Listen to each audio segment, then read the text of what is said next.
Good morning, children. Now, as we have discussed limiting friction and laws of limiting friction, same is the case in case of laws of kinetic friction. There is no change in the wordings or statement of laws of limiting friction. Only in place of limiting friction you will place kinetic friction. So for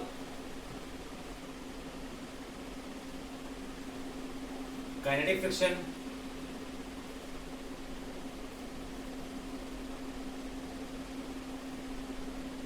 coefficient of friction will become mu k, that is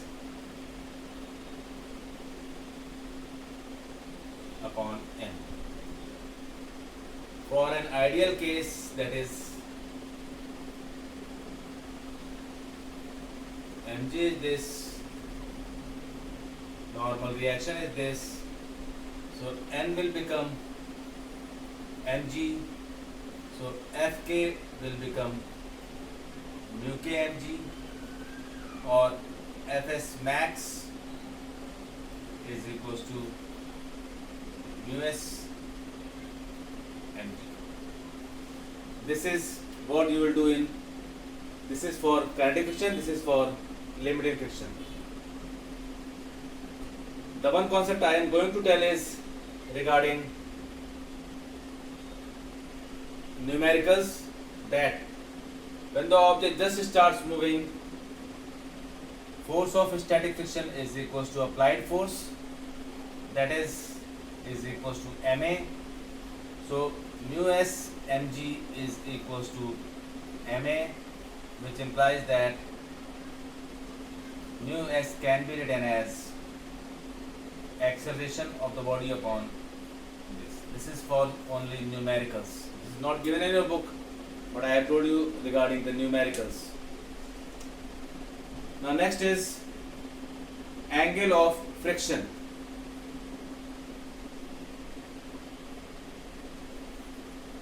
What is angle of friction?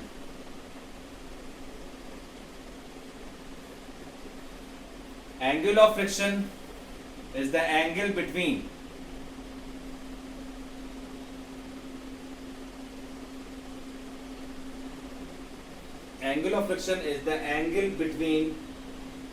let me make the diagram and then explain. This is a rough surface. There is a smooth block or block.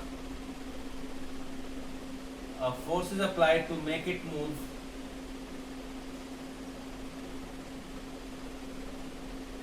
This is the weight.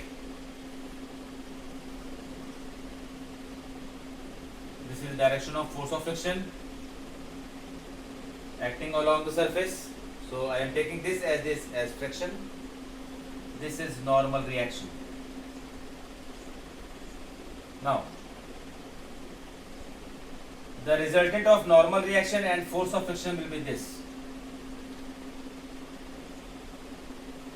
This is the resultant of normal reaction and force of friction.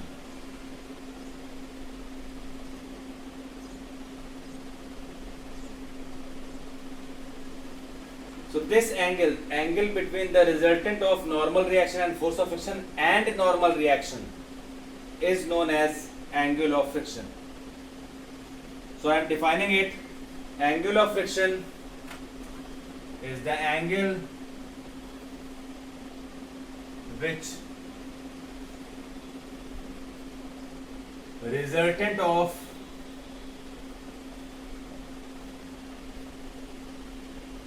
force of friction makes with force of friction and normal reaction makes with resultant of force of friction and normal reaction makes with normal reaction.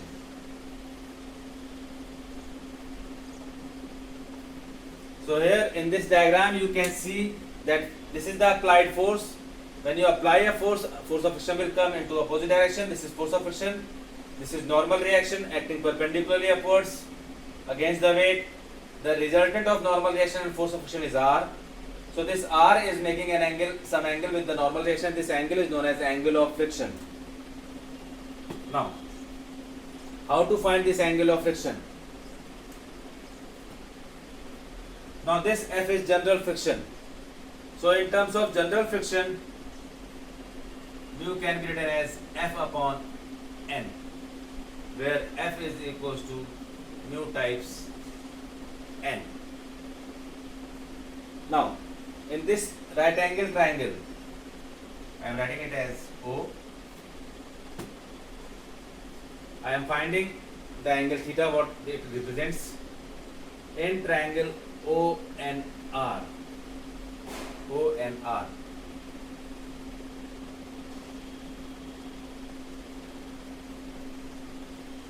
Tan theta is equals to tan theta perpendicular upon base, that is NR upon ON. NR is parallel to force of friction, so NR will be considered as force of friction, and ON is along normal reaction, so you are getting tan theta as F by N, and F by N is coefficient of friction. So here you can see that coefficient of friction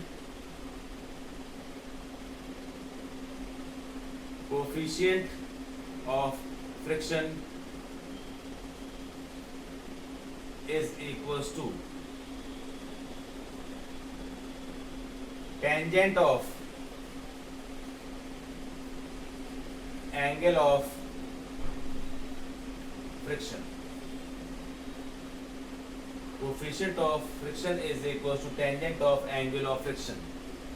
This is the relation between angle of friction and coefficient of friction. I have told you that coefficient of friction is always constant for the pair of surfaces in contact. For a rubber and wood surface it will be different. For rubber and road surface it will be different. For rubber and plastic surface it will be different. So angle of friction is the angle which resultant of normal reaction and force of friction makes with the normal. I have calculated the value. This is angle of friction. Now next term will be angle of repose. What is angle of repose? Here I am explaining what is angle of repose.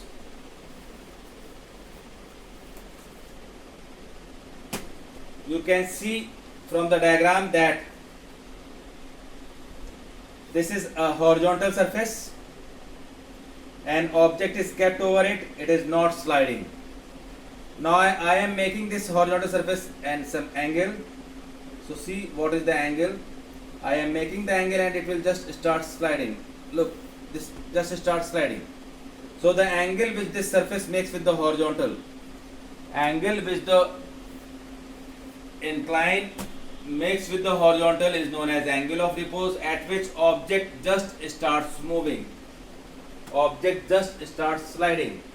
So see,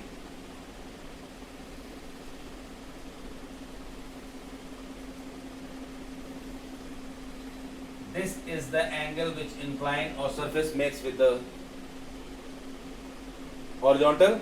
I am taking it as alpha, and the object just starts sliding. This is mg. This is again alpha. This is normal reaction. Object just starts moving. This is mg cos alpha. This is mg sin alpha.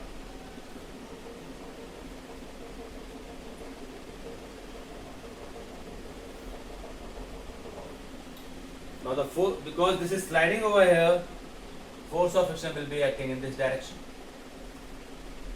Just sliding means there is no acceleration. Acceleration will be zero. So angle of repose is the angle which an incline makes with horizontal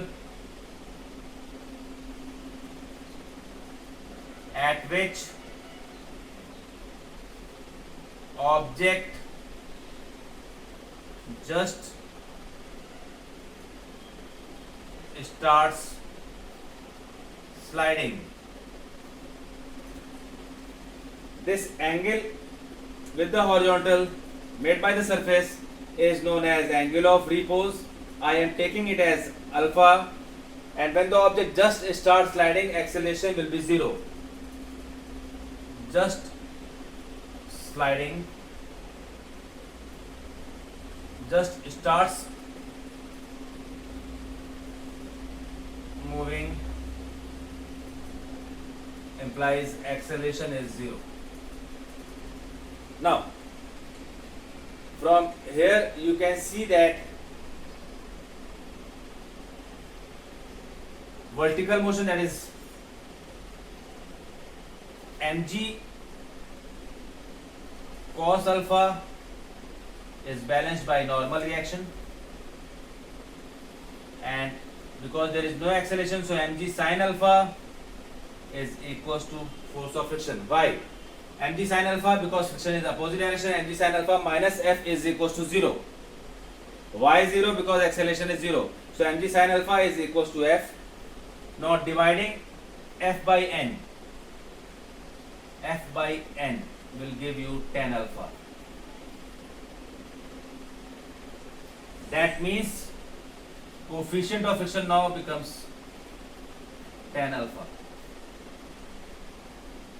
where alpha is angle of repose,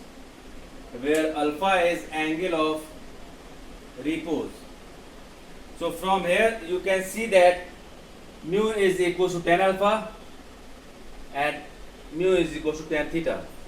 So for the same pair of surfaces, that is, if there is a road, surface of road and the tire on a smooth surface and on an incline, angle of repose is equals to angle of friction for the same pair of surfaces.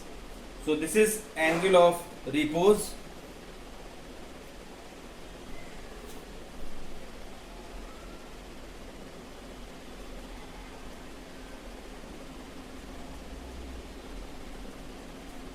And now we will discuss about friction as a non-conservative force.